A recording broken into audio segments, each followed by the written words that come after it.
April മാസം 1-ാം തീയതി കേരളത്തിലെ ഏറ്റവും ചൂടുള്ള സമയം. ഈ ചൂടുള്ള സമയത്ത് കായ്ക്കുന്ന അവോക്കാഡോ തൊടുപുഴയിൽ എൻ്റെ വീട്ടിലാണ് ഇത് കായ്ക്കുന്നത്. 3-ാം വർഷം തന്നെ ഇത് കായ്ച്ചു.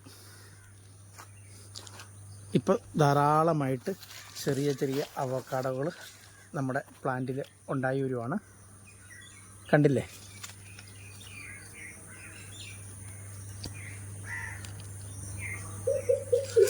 അപ്പോൾ കേരളത്തിലെ ചൂടുള്ള കാലാവസ്ഥയിൽ നന്നായി കായ്ക്കുന്ന ഒരിനമാണ്. സാധാരണ തണുപ്പ് മേഖലകളിലാണ് അവോക്കാഡോ കായ്ക്കുന്നത് കണ്ടുവരുന്നത്. പക്ഷേ എൻ്റെ ഈ അവോക്കാഡോ കറക്റ്റ് 3-ാം വർഷം, അധികം വലുതായൊന്നും ആയിട്ടില്ല കേട്ടോ, നട്ട് കറക്റ്റ് 3-ാം വർഷം തന്നെ ഇതിൽ പൂവിട്ടു കായ്കൾ ഉണ്ടായി തുടങ്ങുവാണ്. ധാരാളമായിട്ട് ചെറിയ ചെറിയ കായ്കൾ ഇതിൽ പിടിച്ചു വരുവാണ്. അപ്പോൾ ഇതിൻ്റെ തൈ നമ്മൾ ഉടനെ തന്നെ വിതരണത്തിന് റെഡിയാക്കും. അപ്പോൾ എല്ലാ കർഷകർക്കും കുറിയറായിട്ടും നമ്മളിത് അയക്കുന്നതാണ്. എൻ്റെ കയ്യിൽ ഒരുപാട് അവോക്കാഡോയുടെ ഒരു വലിയ കളക്ഷൻ തന്നെ ഉണ്ട് കേട്ടോ. ഇതൊക്കെ പുള്ളോക്ക് എന്ന് പറഞ്ഞ കുറേ വെറൈറ്റി ഉണ്ട്. അതുപോലെ കേരളത്തിൽ ഒരുപാട് വെറൈറ്റി കൃഷി ചെയ്യുന്ന ഒരു കർഷകനാണ്. അപ്പോൾ ആദ്യമായിട്ടാണ് ഇത് കറക്റ്റ് 3-ാം വർഷം തന്നെ നമ്മുടെ ഈ അവോക്കാഡോ കായ്ച്ചു തുടങ്ങിയത്.